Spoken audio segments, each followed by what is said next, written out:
So then I would say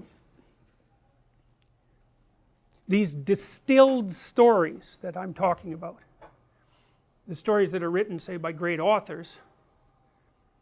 I'm particularly fond of Dostoevsky, whose works are, he's head and shoulders above anyone I've ever read in terms of writers of fiction.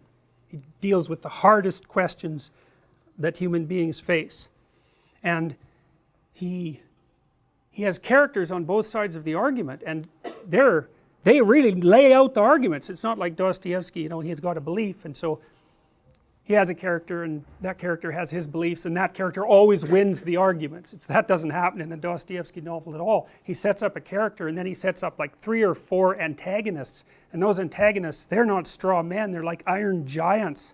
They just stomp his protagonist, you know, and the whole thing is a war between these different conceptions of being, and it's amazing to see, it's amazing to read.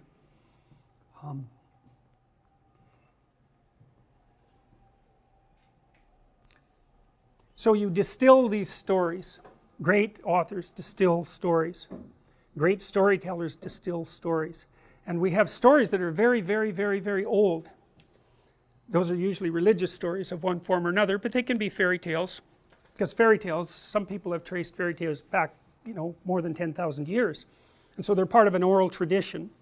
And oral traditions can last for tens of thousands of years. And, you know, it's a story that's been told for 10,000 years is a funny kind of story. It's like people have remembered it and obviously modified it. It's like the game of telephone, you know, where I tell you something and you whisper it to the person next to you and so on. It's like a game of telephone that's gone on for, you know, 1,000 generations, and all that's left is what people remember, and maybe they remember what's important, because you tend to remember what's important, and it isn't necessarily the case that you know what the hell it means. You don't know what music means, but, you know, that doesn't stop you from listening to it. You don't know, generally speaking, what a movie that you see or a book that you read means, not if it's profound. It means more than you can understand, because otherwise why read it? Well, so the idea is this, is that we're necessarily nested inside moral systems. The moral systems are predicated on narratives, narrative dramas of sorts, and the moral systems are what orient us in life, and the reason to understand them, to the degree that you can, is because you need to know how to live.